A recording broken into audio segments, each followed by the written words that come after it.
আমরা এখন এই মুহূর্তে দাঁড়িয়ে আছি বাংলাদেশের মধ্যে সবথেকে বৃহত্তম চিড়িয়াখানার গেটের সামনে। এবং আসলে কি এটি বৃহত্তম চিড়িয়াখানা বাংলাদেশের মধ্যে? চলুন দেখে নেওয়া যাক। মেইন গেট দিয়ে আমরা সামনের দিকে প্রবেশ করছি, যা মোজাফফর গার্ডেন অ্যান্ড রিসোর্টের একটি অংশ। ভেতরে যানবাহন পার্কিং এর বেশ কিছু জায়গা রয়েছে। যাওয়া যাক সামনের দিকে। ভেতরে প্রবেশ করার সাথে সাথে আমরা এখন এই বড় চিড়িয়াখানাটা ঘুরে দেখব চারিদিক। আর আমার সাথে রয়েছে জাকারিয়া, শাকিল এবং মাসুম। যাওয়া যাক আমাদের সামনের দিকে।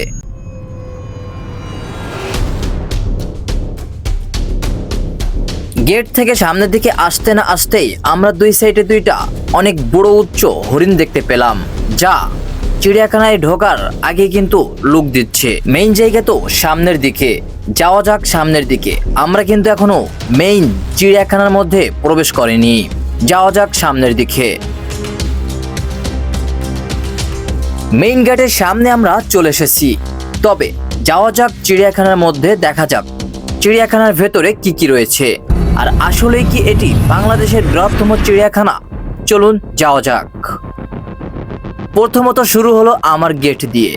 সামনে আমি রওনা দিচ্ছি এবং দুই সাইড দিয়ে কিন্তু খাঁচাবন্দি চিড়িয়াখানার বিভিন্ন পশু পাখি রয়েছে। প্রথমত আমরা প্রথম থেকেই শুরু করব। শুরুতেই আমরা দেখতে পেলাম একটি বিদেশি মুরগি রয়েছে, তবে চিড়িয়াখানায় এটা আমরা আশা করিনি। দেখা যাক সামনের দিকে হয়তো আরো ভালো কিছু থাকবে। তৃতীয় ঘরে আমরা সেম অন্য কালার আরেকটি মুরগি দেখতে পেয়েছি। এখন আমাদের চতুর্থ ঘরের পালা।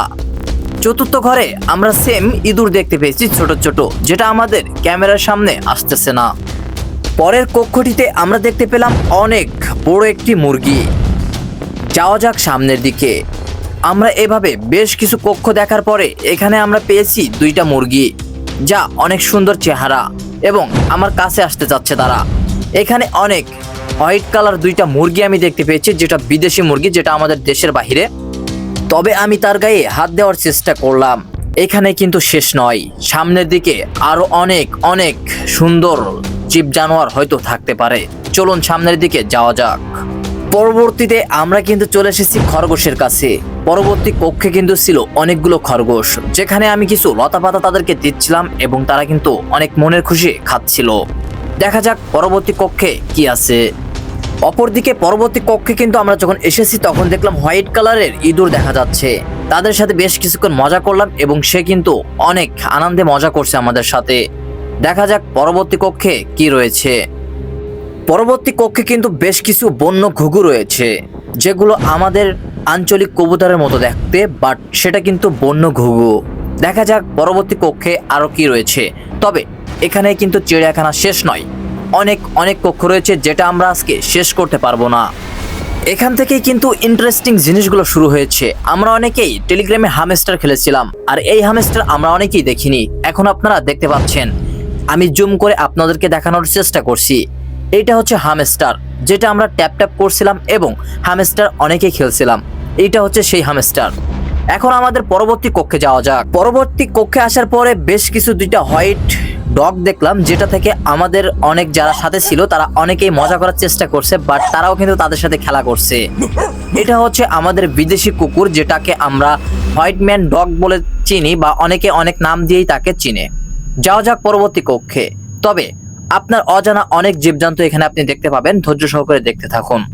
পরবর্তী কক্ষগুলোতে মুরগি এবং মোরগ এবং বিদেশি কবুতর রয়েছে, তার জন্য আমি স্কিপ করেছি এবং আপনাদেরকে বোঝাচ্ছি যে ওগুলো কিন্তু আপনারা সচরাচর দেখে থাকেন। আমি আপনাদেরকে এমন কিছু দেখাবো যা আপনারা আগে কখনো দেখেননি। চলুন পরবর্তী কক্ষতে আপনাদেরকে আমি এমন কিছু দেখাবো যেটা দেখে আপনারা চমকে যাবেন। এখান থেকে শুরু। এটা হচ্ছে বিদেশি হোয়াইট ম্যান ডগি, অর্থাৎ এটা হচ্ছে বিদেশি, অর্থাৎ এটা কিন্তু দেশের বাইরে থেকে আনা হয় এবং এটা কিন্তু অনেক সুন্দর। অনেক মুভি প্ল্যাটফর্মে আপনারা দেখে থাকছেন এই ডগটা। আর এটা হচ্ছে আমাদের বন্য হরিণ, যেটা আমরা সুন্দরবন বা বিভিন্ন জায়গায় এই হরিণটা দেখে থাকি। অনেকেই দেখতেও পারেননি, আবার অনেকেই দেখেছেন। আমি তাদেরকে কিছু লতা পাতা খাওয়ানোর চেষ্টা করছি, বাট তারা কিন্তু হরিণ ঠকে একবার নিয়ে তারা আমি দিতে পারি নাই, তার জন্য সে রাগ করে চলে গেছে।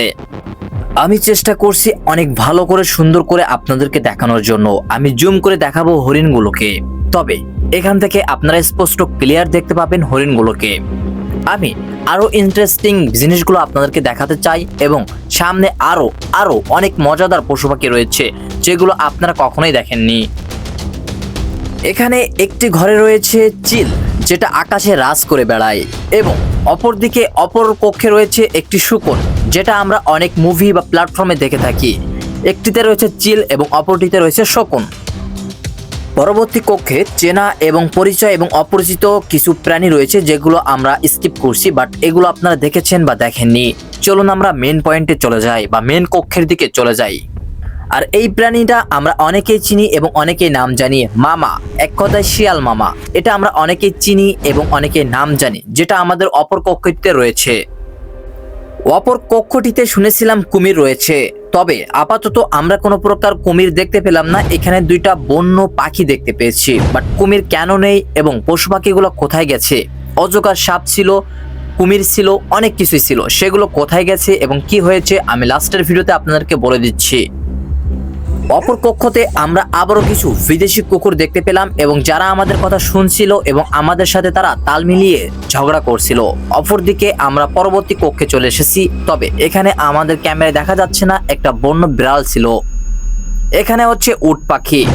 অপর কক্ষটিতে রয়েছে দুইটা উট পাখি, দুইটা কক্ষে আলাদা করা, অর্থাৎ উট পাখি কিন্তু এখানে অনেক সুন্দর করে ডাকতে পারে এবং উট পাখির ডিম আপনারা অনেকেই দেখেছেন, অনেক বড় আকৃতির হয়, আর এই হচ্ছে সেই উট পাখি। তো আশা করছি আপনারা অনেক কাছ থেকে উট পাখিগুলো দেখতে পেয়েছেন। অপর সাইডে দুইটা কক্ষে বিদেশি কুকুর ছিল, যেটাতে হোয়াইটম্যান ডগ ছিল, অর্থাৎ একটাতে সাদা ডগ ছিল এবং অপরদিকে ফিমেল এবং মেল দুইটা কক্ষে ডগ ছিল বিদেশি, যেটা আমাদের দেশের বাইরে থেকে আনা। এবং এই কুকুরগুলো আমরা অনেকেই দেখিনি, তবে এটা কিন্তু প্রশিক্ষণ প্রাপ্ত। আমাদের সাথে বেশ কয়েক মিনিট ধরে তারা চিল্লাচিল্লি করলো, বাট আমরা তো এরকম ডাকতে পারি না। বাট আমাদের সাথে যে ছিল মাসুম, ছেলেটা অনেক ডাকতে পারে, সে কিন্তু এখানে কিছু ডাক দিয়েছে কুকুরের, যেটা হচ্ছে ও খেপে যাওয়ার কারণে আমাদের সাথে বেশ কিছুক্ষণ ঝগড়া করলো। এই চিড়িয়াখানার বিশেষত্ব এবং বৈশিষ্ট্য ফুটিয়ে তুলছে এই মসজিদটি, যেটা পানির উপরে অবস্থিত। মসজিদটি দেখলেই মনে হবে পানির উপরে অবস্থিত করা আছে। তো এটা সত্যি পানির উপরে এই মসজিদটি অবস্থান করা রয়েছে। সন্ধ্যা নেমে আসার মতো হয়েছে, এখন আমরা সরাসরি সামনের দিকে রওনা দিব এবং রিসোর্ট বা অন্য সাইডের দিকে আমরা চলে যাচ্ছি, যেখানে ডাইনোসর এবং অন্যান্য প্রাণীগুলা রয়েছে। চিড়িয়াখানার গেট থেকে বের হচ্ছি এবং চিড়িয়াখানার গেটের বাইরে গিয়ে আমরা চলে যাব সরাসরি রিসোর্ট, ট্রেন এবং ডাইনোসর এবং নাগিনের দিকে, অর্থাৎ সাপ যেখানে রয়েছে। সরাসরি আমরা মেন লুক ধরে সামনের দিকে রওনা দিচ্ছি। সন্ধ্যা অলরেডি চলে এসেছে, আমরা এখন সামনের দিকে রওনা দিব এবং অনেক সুন্দর একটা ভিউ আপনাদেরকে দেখাবো সামনের দিকে। গেটের শুরুটা হচ্ছে বনের রাজা সিংহ। এখানে দেখতে পাচ্ছেন দুই সাইডের গেটের লুকটা শুরু হচ্ছে অনেক গাছগাছলা এবং দুই সাইডে দুইটা সিংহ মামা থেকে। বাট আমি সামনের দিকে যত যাচ্ছি তত যেন ভিউগুলো অনেক সুন্দর দেখাচ্ছে। রাত যেহেতু হতে যাচ্ছে, আমাকে আরো খুব দ্রুত আপনাদেরকে সবকিছু মেনটেন করে দেখাতে হবে। চলুন সামনের দিকে যাওয়া যাক। সামনের দিকে আসার পরে আপনারা অনেক সুন্দর একটি ভিউ দেখতে পাচ্ছেন এবং অপর সাইডে আমার ডাইনোসরটি দেখা যাচ্ছে। তবে আমি বলেছিলাম ডাইনোসর এখানে দেখা যাবে, তবে ডাইনোসরটি জীবিত নয়, কারণ ডাইনোসর একটি বিলুপ্ত প্রাণী, অর্থাৎ ডাইনোসর এখানে শুধুমাত্র আকৃতি করা আছে। তবে পাশে নাগিন রয়েছে, চলুন আমরা সেখানে বসবো, দেখবো এবং ট্রেনটাকে আসা যাওয়া দেখবো। সরাসরি আমরা এখানে নাগিনের পাশে বসে গেছি এবং আমরা চারজন কিন্তু এখানে বসে গেছি, আর ট্রেন ওই সাইড দিয়ে আসতেছে, বাট আমাদের সামনে দিয়ে কিন্তু ট্রেনটা রওনা দিচ্ছে এবং চলে যাচ্ছে। আমরা অপর সাইডে চলে যাব এবং ওখানে শুনেছি অ্যানিমেল আছে, অর্থাৎ হাতি আছে, সেই হাতিটাকে দেখার চেষ্টা করব কাছ থেকে। এখানে অনেক সুন্দর কাঠামো রয়েছে যেগুলো দেখলে মন ছুঁয়ে যাওয়ার মতো। আমাদের চিড়িয়াখানায় আসার মূল উদ্দেশ্য হচ্ছে চিড়িয়াখানাটা ঘুরে আপনাদেরকে দেখানোর, এবং ওই অপর সাইডে দেখতে পাচ্ছেন একটা হাতি রয়েছে, তার অপর সাইডে কিছু কিডসের অর্থাৎ খেলাধুলার জন্য অনেক জিনিসপত্র রয়েছে যেগুলো আপনারা রাইড দিতে পারবেন। তবে এখানে আসতে হবে, ঘুরতে হবে, অনেক আনন্দ করতে হবে, তাহলে বুঝবেন। অপর সাইডে সেই অ্যানিমেলের দেখা কিন্তু মিলল এবং এত বড় একটি হাতি যেটা কল্পনার বাহিরে। আমি একটু মজা করার জন্য তার সাথে কিছুক্ষণ কথা বলবো এবং তার পাশে যাব, তার সুরের উপরে উঠে চড়বো, দেখা যাক কি হয়। আমি তার কাছে চলে এসেছি এবং তার সুরটার দাঁতে হাত দিয়ে আমি কিন্তু তার সাথে বেশ কিছুক্ষণ কথা বললাম এবং সুরের উপরেও উঠে পড়েছি। বাট সে কিন্তু অনেক মহৎ অর্থাৎ অনেক বড়, যে কারণে আমার ভারসাম্য সে রক্ষা করতে সক্ষম হয়েছে। আর এখানে কিন্তু দেখতে পেয়েছেন এত মস্ত বড় একটা হাতি, যেটা কল্পনার বাহিরে। এখন আমাদের চলে যাওয়ার সময় হয়েছে। আমরা বেশ কিছুক্ষণ ধরে আপনাদেরকে চিড়িয়াখানাটা ঘুরে ঘুরে দেখালাম। তবে এই মন্টু মিয়ার বাগান বাড়ি, যেটা নামে চিনি আর কি, মুজাফফর গার্ডেন অ্যান্ড রিসোর্ট, এখানে অনেক অনেক পশু পাখি ছিল যেগুলো নিয়ে যাওয়া হয়েছে। বন বিভাগ বন কর্মীরা এসে কিন্তু সেগুলো তুলে নিয়ে গেছে। তাদের হয়তো বা কোনো নির্দেশনা মেনে চলতে হবে, এজন্য তারা হয়তো, আমি সঠিকটা জানি না, তারপরেও বলার চেষ্টা করছি। তার কারণে কিন্তু সাপ, কুমির বা অন্য অন্য প্রাণীগুলো তারা অলরেডি চলে গেছে, যেগুলো হয়তো বা অবৈধ বা অন্য কিছু হতে পারে, সেটা সঠিক জানি না। যেহেতু তারা নিয়ে চলে গেছে, এজন্য চিড়িয়াখানাটা কিন্তু এখন হাহাকার করতেছে। অর্থাৎ এখানে কিন্তু শুধুমাত্র পর্যটকরা আসে এবং ঘুরে ঘুরে চলে যায়। এখানে পিকনিক পার্টির জন্য বেশ কিছু মাঠ এবং বেশ কিছু সুইমিং পুল বা অন্য সব কিছুই আপনি এখানে ঘুরে ফিরে দেখতে পারবেন। সব কিছুই পাবেন, জাস্ট পশু পাখির ভিতরে যেগুলো রয়েছে এগুলোই রয়েছে, আর যেগুলো ছিল সেগুলো হচ্ছে বন বিভাগ কর্মীরা তারা নিয়ে চলে গেছে। তো আশা করছি আপনারা বুঝতে পারছেন।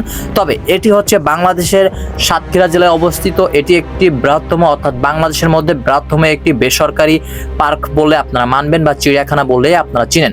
এটি নামে বিভিন্ন ধরনের পরিচিত আছে, যেমন হচ্ছে মন্টু মিয়ার বাগান বাড়ি বলে সবাই চিনে। তবে এটার মেন নাম হচ্ছে আপনার মুজাফফর গার্ডেন, অর্থাৎ মুজাফফর গার্ডেন চিড়িয়াখানা অ্যান্ড রিসোর্ট, অর্থাৎ মুজাফফর গার্ডেন অ্যান্ড রিসোর্টের একটি অংশ হচ্ছে এই চিড়িয়াখানা। তো আশা করছি সবাই বুঝতে পারছেন। ভিডিওটি অবশ্যই সাবস্ক্রাইব করবেন, কারণ সামনে এগিয়ে যাব আমরা আপনাদের সাথে নিয়ে। আল্লাহ হাফেজ।